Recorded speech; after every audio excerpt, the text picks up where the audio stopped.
నీ వెంటే తరుముతూ ఉంటే అసలు కన్నెత్తి చూసావా నన్ను?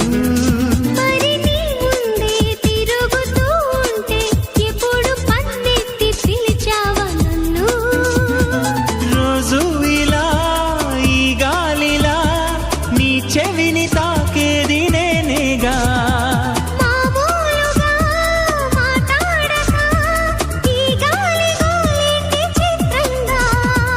కలుసుకో త్వరగా కలలు నిజమవగా.